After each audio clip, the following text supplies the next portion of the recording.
This video will show you the easiest budgeting method that you can use to manage your money, hit your financial goals, and still enjoy your life. I am here to tell you that you can get your money right, and here is what people do not tell you. Nobody is born being good with money. The people that you are seeing that are good with their money, they actually had to learn, they had to put systems in place, and they also had to take the necessary actions in order for them to actually get good with their money and start winning with their money. Hello beautiful people, welcome back to the channel. It has been a minute. If you are new here, my name is Elizabeth, but you can also call me Les. I am on my financial freedom journey, and on this channel I talk about personal finances as well as wholesome living. So if you are interested in financial freedom like I am, you want to subscribe to this channel so that you do not miss all the financial freedom tips that I share on this channel. Please note that nothing I say on this channel should be seen or received as financial advice, and if you are looking for financial advice, you should speak to somebody who is certified and registered with the relevant bodies in your area in order for them to provide you with financial advice. You will actually be able to start budgeting using this method immediately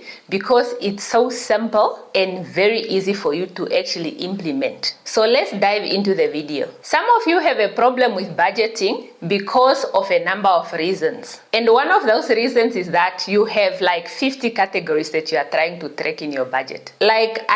It's just too many things that you are trying to do within your budget. And that is one of the reasons why your budgeting is failing. And another reason is that most people are not budgeting for fun, and there are also a lot of people that are not budgeting for their wants. And because of that, when you go out and you actually spend your money, you feel guilty. Something in you doesn't feel right. You feel uncomfortable. You feel like you are wasting money just because you did not budget for fun and you did not budget for your wants. And another reason why some people struggle with their budget is because you are just tracking the small numbers. You are just tracking the small coffee here, a small purchase there, but then you are not tracking your big numbers that you are allocating for your many categories that you have. So that is actually why your budget fails. Most of the time, you make your budget too complicated, you make it too strict, and it doesn't fit your real life. Like when you look at what you have on paper and what you are actually doing in your life, those are totally two different things. So there is no way that budget is going to work because it's not reflective of what is actually happening on the ground when it comes to your finances. So instead of the complicated systems that you have been using, you can actually use a method that is much more simple, that is flexible, and it's actually sustainable for you to continue using. Because of the simplicity and the flexibility of it, you are actually able to stick to it and actually start winning with your money. So this method that actually works and that is easy and flexible is based on a money rule, which is the 50-30-20 rule. And when you budget according to this money rule, you are allocating 50% of your income towards your needs, 30% of your income towards your wants, and 20% of your income towards your savings and investments, as well as any extra debt payments that you are making towards your existing debt. That's it. Just 3 categories. No 50 categories, just 3 that you are actually allocating money to and that you are tracking as your budget. That's it. Nothing complicated, very simple, very easy, no complicated math, just something that you can actually implement and keep going with it. For example, if your income is 15,000 a month, if you are using this method of the 50-30-20 rule when it comes to budgeting, the 50% of your income which you are putting towards your needs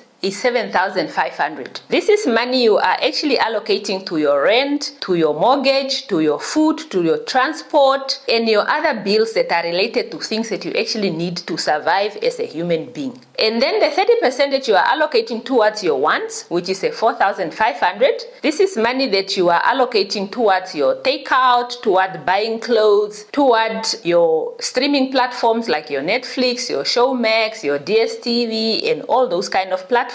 And this is also where you also allocate money for your weekend getaways and all those related things. And then your 20% of that 15,000 income that you are putting towards your savings, investments, and extra debt repayments, that is a 3,000 you are allocating. And this money is going towards your emergency fund, it's going towards your goal savings that you are having, it's going towards your investing, and it's also going towards your retirement if your retirement money is not already taken out of your income before it hits your bank account. However, if you are earning a bit more and your salary is actually 30,000, then 50% of your income will now be a 15,000, while the 30% towards your wants will be 9,000, and the 20% towards your savings, investments, and extra debt repayment will be a 6,000. Now, what this shows you between the two incomes of the person who is earning a 15,000 and a person who is earning a 30,000 is that more income equals more money, which you can actually utilize and allocate to the three categories. And this is particularly important, especially for your savings and your investments. When you earn more, you are actually able to save and invest more. And this is money that goes towards you actually building your wealth and also looking out for your future self, which is in the form of having retirement contributions or retirement savings or retirement investments. And again, when you look at this, it also just emphasizes the need for us to continuously look at ways in which we can increase our income. Because as you can see between the two incomes, the person who is earning more is actually able to do much more with their money. They have a bit of more runway when it comes to their finances compared to somebody who is earning much less. So here is why this method works. The reason why the 50-30-20 budget actually works in terms of your money allocation or allocation of your income is because it's very simple and it's very flexible. And you do not end up feeling guilty for actually spending money on your streetwise tour or having a drink with your friends, or maybe going for a weekend with your family or with your friends. For as long as you remain within the 30% allocated amount that is allocated to your wants, then you do not stress, you are fine. It also works because with this method, you are always able to save and invest. So there is no way you are not allocating any percentage at all to the category of saving and investment. Because of the setup of this budget, you are always able to put money towards your savings and your investments. As you know, when it comes to personal finances, there is no one size fits all. And the same applies actually to when we are doing our budgeting. When you look out for budgeting methods like this one, like this 50-30-20 budget, you want to tailor make it to your individual circumstances. You want to tailor it to your values, to your priorities, and actually where you are in your life. Because we have different priorities, we have different needs, we have different things that we value. So how you use that method, you have to tailor it to your own situation. If you are somebody who owes a lot of debt, you might want to actually cut in terms of the percentage allocation from your needs and possibly from your wants so that you allocate more money towards debt repayment. So maybe instead of you having a 50-30-20 split, you might have a 40-30-30 split, or you might have a 40-20-40 split. It's totally up to you, depending on what your priorities are at the moment and how your life circumstances are. And if you are somebody who wants to actually save aggressively, again, you want to prioritize cutting from certain areas of your budget so that you can increase your pocket or your pot for savings and investments. So maybe your split will look like this. You will maybe have 50 still going towards your needs, but then your wants you cut at 10% so that your wants are now you are allocating only 20%, and then your savings and investments now are increased by 10% to make it 30%. So your split will look like 50-20-30 instead of the 50-30-20 that we have in the money rule that we are using to budget. And if you are just starting out, or maybe you are only now starting to actually take your finances seriously and do something about your finances, even just a 10% that you have allocated towards your savings and investments will make a huge difference. It's better to have a small allocation than to not have any allocation at all. So even if it's just 100 that you are able to put away, or a 200 that you are able to put away per month, it's actually better than nothing. What we want is consistency, so that we are able to progress and not to get discouraged because your budget or your life situation is not allowing you to do a lot, then you decide just not to do anything. Now, with any budget, you want to make sure that your budgeting process is actually effortless and stress-free. We don't want to associate stress with our budget, and we don't want to have too much effort that we have to put in. We want to make it as simple and as flexible and as effortless as possible. One of the ways that you can do that is actually to ensure that you have separate accounts for these 3 pockets or 3 buckets that you are having. So you have an account which you are allocating towards your needs, then you have an account where your wants money are going, then another account where your savings and investment money is going. Or if within one account you are able to have pockets of money, maybe your bank allows for such arrangements, then you can now have those pockets for the 3 categories. Or alternatively, you can actually use the envelope method where you are doing cash stuffing for each category. So you will have 3 envelopes, one for the needs, one for the wants, and the other one is for your savings, debt repayment, as well as investments. However, I do not recommend for you to stuff your money for investments, because your investment money is supposed to go towards investment accounts where you are actually buying assets that are going to build your wealth or that are going to look after you in your retirement. So it's not advisable to keep your investment money under your mattress or in your handbag or whatever where you stuff your envelopes. Another way to make your budgeting as effortless as possible is actually for you to automate the money on payday already. You instantly split that money automatically from your checking account where your income is coming in to go to the 3 different accounts where the money needs to be allocated to your needs, wants, savings, investments, and debt repayment or extra debt repayment. So you want to remove that human factor where you might forget or something might have come up and then suddenly you are no longer able to save, for instance. So automate, and that should be part of your payday routine. And if you do not already have a payday routine, or maybe you want to improve on the routine that you currently have,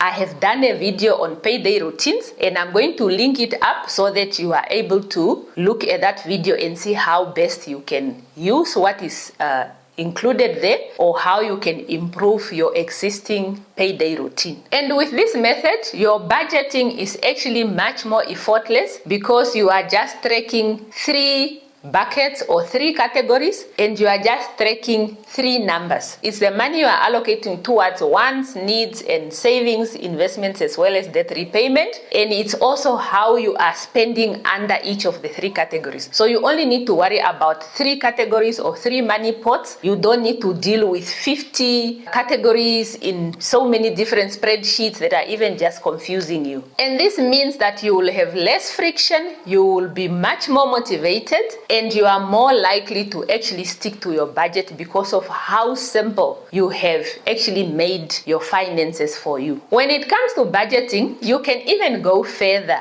so that you can elevate your budgeting game. Instead of just sticking to the allocation of 50, 30, 20, or however way you have tailored it for yourself, you can actually move and start using a zero-based budget. And I have a zero-based budgeting template on my website that you can access for free, and I'll link it in the description below. And I have to mention that we are busy doing some work on the website. If you are not actually able to download the template at the time when you try, you can actually just try again another time or another day in case you are not able to access it the time that you try. So why use this template? Why use the zero-based budget whichever zero-based budget template you decide to go with, whether you go with mine or not. The good thing with the template that I have on the website, you are actually able to give every dollar a job. You are able, within that budget, money is not able to disappear within the budget, because every dollar of your money has been allocated to a need or a want or whatever it is. So the money has a job. Nothing remains unallocated. And this budget also allows you to actually track the small numbers while you are also keeping an eye on your big numbers. So since you are allocating every dollar a job, that way you are tracking the small things. But at the same time, you are also tracking how much you have allocated towards each category within your budget and how much you have spent under each category of your budget. So this way, the template actually even allows you to see whether you have overspent or you have underspent. And it has these nice dashboards that you can actually look percentage-wise. How have you done in terms of your budget? Another good thing with this template is that savings and investments are actually separately placed as their own category away from debt repayment. And this allows you to prioritize your wealth building and your retirement savings and investments, so that that is really just a priority on its own. It's not grouped with something else. On top of that, this budget also places fun as its own category, as well as giving to others, it's its own category. And these are two categories that many of us actually overlook, because a lot of people are not budgeting for fun and they are not tracking how much money they are spending on fun. But at the same time, we have a bigger problem, which is the giving. Many people do not know how much they give to others, and they don't allocate any money in their budget to actually give to others. And that is an important part for you to actually know. How much am I willing to give to my loved ones every single month? And going back to check, how much have I given to who, for what, and all of that, so that you actually have a clear picture of your charitable contributions and your giving and the gifts that you buy for birthdays or for whatever events and all of this, so that you are informed. So those are categories that are actually overlooked, and this template allows you to shine a spotlight on this as individual categories. So for us to recap, the budgeting method, or the easiest budgeting methods that you can actually use, is based on the 50-30-20 money rule, whereby 50% goes to your needs, 30% goes to your wants, while 20% goes to your savings, investments, and extra debt payments. And you adjust this budget so that it can fit your needs, it can fit your priorities, it can fit the life stage that you are in, it can fit the things that you value, so that it really speaks to your real life and not just have something on paper which does not fit the actual reality of your life on the ground. If this video helped you, share it with a friend who needs a money system or a budgeting system that actually works. And remember that with personal finances, what we want is consistency, not perfection. So you do not need to worry whether your budgeting is perfect or not. You want to make sure that you are making progress in terms of the actions that you are taking towards prioritizing the things that are important when it comes to your finances. Start with this one action and you are already ahead of many people who are actually not budgeting properly and not following their budgets. I will see you in this video.